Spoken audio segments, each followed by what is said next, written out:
नमस्कार दोस्तों, कैसे हैं आप सब लोग। आज मैं आपके लिए लेकर आई हूँ एक नई कहानी साक्षी की, जिसका नाम है प्यार या झूठ। ये कहानी है एक साक्षी की जो एक मिडिल क्लास परिवार से थी। परिवार में माँ, पिताजी, भाई, बहन थे। साक्षी के जीवन में जिम्मेदारियाँ तब बढ़ गईं जब एक दिन उसके पिताजी को पैरालिसिस आ जाता है। साक्षी और उसके छोटे भाई बहन और पिता के इलाज का बोझ सब साक्षी पर आ गया। साक्षी ग्रेजुएट थी, नौकरी की सारी जिम्मेदारी अच्छे से संभाल रही थी। उसे अपनी फैमिली के अलावा कुछ दिख नहीं रहा था। माँ पिताजी को साक्षी पर गर्व था। इसी दौरान साक्षी के लिए कई अच्छे रिश्ते आए, लेकिन साक्षी को पता था कि अभी उसकी जिम्मेदारी बहुत बड़ी है। वो इन हालातों में शादी नहीं करना चाहती थी। और फिर पता नहीं शादी के बाद परिवार कैसा मिले, पति कैसा मिले, इन सब बातों को देखते हुए वो भी शादी से दूर रहना चाहती थी। एक दिन एक लड़का रचित कुछ दिनों से साक्षी को फॉलो कर रहा था। साक्षी उसे अनदेखा करके निकल जाती थी। रचित साक्षी को दूर से ही देखता था, कभी उसके पास आने की कोशिश नहीं करता था। साक्षी को पता था कि वो उसे फॉलो कर रहा है, लेकिन कुछ ही दिनों में रचित के बर्ताव से वो समझ गई कि वो किस तरह का है। कभी साक्षी उसके पास से गुजरती तो वो दूर हो जाता, घबरा जाता। साक्षी को मन ही मन उसकी यह बात अच्छी लगने लगी।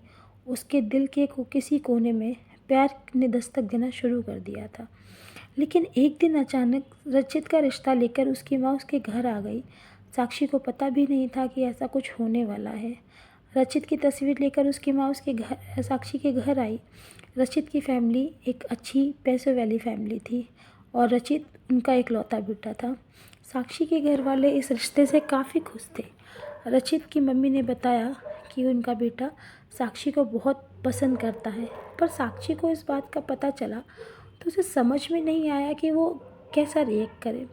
उसके मन में आया कि पहले वो रचित से कुछ बात कर ले। अगले दिन वो जब ऑफिस गई तब उसने सोचा कि वो रचित से बात करेगी। रचित उसे दिखाई दिया और हमेशा की तरह ही उससे थोड़ा दूर खड़ा रहा। साक्षी के तो पैर जम गए। उसने बहुत कोशिश की, लेकिन वो आगे नहीं गई। आज साक्षी की आंखों में एक अलग ही शर्म थी। लेकिन फिर कुछ ऐसा हुआ कि साक्षी की बची कुची हिम्मत भी ख़त्म हो गई। रचित अपने साथ एक कटआउट लाया था जिस पर लिखा था, प्लीज़ मैरी मी। यह सब देखकर साक्षी पिघल गई। साक्षी के माता पिता भी रिश्ते को लेकर बहुत खुश थे। साक्षी को भी लगा कि शायद यही वो लड़का है जिसे वो ढूंढ रही थी। इन्हीं सब बातों को ध्यान में रखते हुए उसने शादी के लिए हाँ कह दी।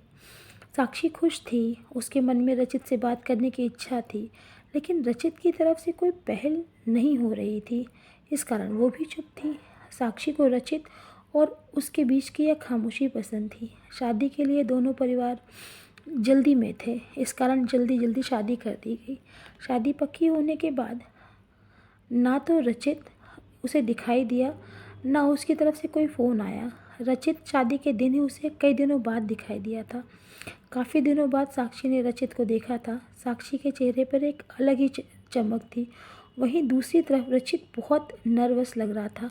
रचित की शादी उसकी मनपसंद लड़की से होने जा रही थी, उससे होने जा रही थी जिससे वो प्यार करता था। फिर भी उसके चेहरे पर खुशी नहीं थी। साक्षी को भी यह बात अजीब लगती थी। उसको अंदेशा हो जाता है कि कुछ बात है, लेकिन अब बात सारी रचित से बात करने पर ही पता चलेगी। साक्षी और रचित की शादी हो गई। अब वो घड़ी आ गई जब साक्षी रचित से पहली बार बात करने वाली थी। सुहाग रात की सेज पर वो बैठी और बाहर से कई लोगों की आवाज़ आ रही थी। तभी वो बैठी बैठी सोचती है कि उन्हें आवाज़ से कैसे पहचानेगी, क्योंकि अभी तक तो उसने उसकी आवाज़ सुनी ही नहीं। फिर रचित कमरे में आता है, जिसके चेहरे का रंग पूरी तरह से उड़ा होता है। साक्षी एक नज़र चुपके से उठाकर उसे देखती है। वो भी बिस्तर के एक कोने पर बैठ जाता है। काफ़ी देर हो जाने पर साक्षी को अजीब लगता है कि रचित बोलता क्यों नहीं कुछ, और ना उसके पास आ रहा है। साक्षी को लगता है कि उनके बीच की इस खामोशी को तोड़ना होगा। फिर साक्षी पहल करती है और कहती है, सुनिए, आप इतने नर्वस मत होइए, मुझे आप पसंद है। रचित उसकी ओर मुड़ता है। उसके चेहरे को देखकर साक्षी को थोड़ी चिंता होती है, क्योंकि चेहरे पर एक अजीब सा डर था। साक्षी उसे पूछती है, क्या हुआ, आप खुश नहीं हैं? रचित केवल गर्दन हिलाता है। साक्षी बोलती है, मुझे आपसे बहुत सारी बातें करनी थी, लेकिन आपने पहल ही नहीं की। चलिए अब करते हैं। रचित अभी भी चुप था। साक्षी फिर बोली, आप कुछ बोल क्यों नहीं रहे? रचित की आंखों में आंसू आ गए। सुहाग रात पर अगर पति की आंखों में आंसू दिखे तो आप सोच लें लड़की की क्या हालत होगी। साक्षी घबरा जाती है। क्या हुआ, मुझे बताइए तो। अब साक्षी को रचित का वो सच पता चला जिसकी वजह से रचित घबराया था। रचित अब साइन भाषा में बताता है कि वो बोल नहीं सकता। साक्षी को धक्का लगता है, जैसे कि बहुत ज़ोर से किसी ने धक्का मारा हो। वो चुप हो जाती है और रचित से दूर हो जाती है। पहली रात ही उसे पता चल गया है कि उसके परिवार वालों के साथ धोखा हुआ और खुद रचित ने भी उसे नहीं बताया। वो बिस्तर पर बैठी बस यही सोच रही थी कि अब आगे क्या करूं। उसे कुछ समझ नहीं आ रहा था। रचित अपनी आंखों में आंसू लिए साक्षी को हाथ लगाता है। साक्षी उसके हाथ को जोर से हटा देती है, कहती है मुझे छोड़। वो उसी समय अपने घर जाना चाहती है, लेकिन रात होने की वजह से उसके पैर रुक गए। साक्षी बाथरूम का दरवाज़ा खोल के बाथरूम में खुद को बंद कर लेती है। रचित बाहर बिस्तर पर बैठा है, चिंता में डूबा रहता है। साक्षी सारी रात ऐसे ही निकाल देती है। उसने बंद बाथरूम में साक्षी के मन में कई ख्याल आ रहे थे। आखिरकार उसने एक फ़ैसला लिया। उसने अपने घर लौटना था। उसके परिवार को भी बात पता चली तो परिवार वाले सुनकर शॉक हो गए। अपने आप को कोसते रहे कि उन्होंने जल्दी में शादी कर दी, पता क्यों नहीं लगवाया। साक्षी ने फैसला लिया कि अब वो कोर्ट में बात ले जाएगी। शादी का एक दिन ही बीता था और बात तलाक तक आ गई थी। उसने फैसला किया था कि झूठ में बनाया रिश्ता वो नहीं निभाएगी। तभी रचित की माँ साक्षी के घर आती है। साक्षी की माँ उन्हें भला बुरा कहती है। साक्षी उन्हें रोक लेती है और पूछती है, आपको ज़रूरी नहीं लगा इतनी बड़ी बात हमें बताना? रचित की माँ नीचे मुंह किए हुए चुप रहती है और सारी बातें सुन लेती है। रचित की माँ कहती है, मैं तो अपने बेटे का भला ही चाहती हूँ। उसके पिता भी नहीं हैं और वो साक्षी को पसंद करता था, इसलिए वो साक्षी से शादी करना चाहता था। मैंने हिम्मत की बोलने की, मगर मैं नहीं बोल पाई। फिर मुझे डर भी लगा क्योंकि पहली बार उसने कुछ करने को कहा था मुझसे, और उसने तो बोला था कि मैं तुम्हें सब बता दूं, और मैं चाहती भी थी लेकिन नहीं कर पाई। मैंने रचित से झूठ बोला कि तुम मान गई, लेकिन शादी के पहले उसे पता चल गया कि मैंने उसको झूठ बोला है। तब तक देर हो गई थी, इसलिए वो खुश नहीं था। साक्षी, शायद तुम समझ पाओ।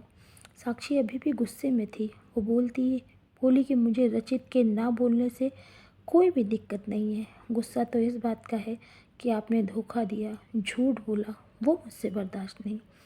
तलाक की बात से ही रिश्तेदार तो साक्षी और उसके परिवार की इस हालत पर खुश थे। उसने सोच लिया था कि वो रचित से तलाक लेगी। इसके लिए उसने कानूनी कार्रवाई भी शुरू कर दी। कुछ दिन उसके इन्हीं बातों में निकल गए। साक्षी अब पहले की तरह अपनी जीवन शैली पर लौट आई और जॉब पर जाती, लेकिन कुछ दिनों बाद रचित उसे फिर दिखाई देता है, दूर से ही। अब वो साक्षी को देखता है। साक्षी के ऑफिस के बाहर लगातार आता है। 15 दिन तक साक्षी उसे अवॉइड करती है। फिर एक दिन उसके पास जाकर कहती है, अब यह सब करने से कुछ नहीं होगा और मैं नहीं चाहती कि तुम कुछ नाटक करो, इसलिए यहाँ आना बंद कर दो। साक्षी की बातें रचित सुन रहा था। वो साक्षी को इशारे में कॉफ़ी पीने के लिए कहता है, लेकिन साक्षी वहाँ से चली जाती है। अब रचित ने यह रोज़ का काम बना लिया था। एक दिन फिर वही रचित खड़ा रहा। साक्षी उसके पास जाकर कहती है, क्या चाहते हो? अब तुम मेरी ज़िंदगी ख़राब तो तुमने कर दी। रचित फिर कॉफ़ी का इशारा करता है। साक्षी कहती है, कॉफ़ी पीकर मेरा पीछा छोड़ दोगे? रचित ने हाँ में गर्दन हिला दी। पास के एक रेस्टोरेंट में टेबल पर दोनों आमने सामने बैठे। रचित अपने फ़ोन में कुछ मैसेज टाइप करता है। साक्षी उसको देख भी नहीं रही। साक्षी के फ़ोन पे मैसेज आता है जो रचित ने भेजा था। Sorry but I really love you so much.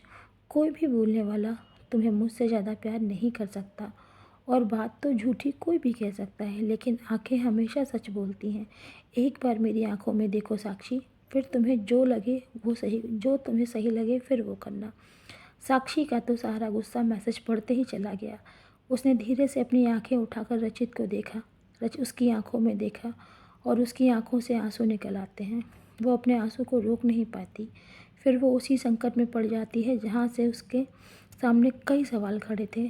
रचित टेबल पर रखे साक्षी के हाथ पर अपना हाथ रखता है और साक्षी बोलती है अपनी इमोशनल लाइन, और भोली शक्ल से तुम्हारी गलती नहीं छिप जाएगी। दोनों के बीच फिर एक चुप्पी हो गई। रचित को लगा था कि अब साक्षी उसे कभी माफ़ नहीं करेगी। वो अपना हाथ साक्षी के हाथ से हटाकर जाने की कोशिश करता है, लेकिन इस बार साक्षी उसका हाथ पकड़ लेती है और बोलती है, पहले ऐसी बात नहीं लिख सकते थे? मुझे आज तक कभी किसी ने ऐसे नहीं समझाया। वो खड़ी होती है और रचित को बोलती है, चलो मेरा सामान वापस लाना है मेरे घर से, अब तुम ही उठा कर लाओगे। रचित उठकर साक्षी को गले लगा लेता है, गिले शिकवे मिटाकर। इस तरह उनके नए जीवन की शुरुआत होती है। तो दोस्तों, आपको मेरी कहानी कैसी लगी ज़रूर बताइएगा। आपको मेरी कहानी अच्छी लगी हो तो लाइक कमेंट शेयर करें, वीडियो को सब्सक्राइब करें। मिलती हूँ आपको अगली कहानी में, तब तक के लिए बाय बाय।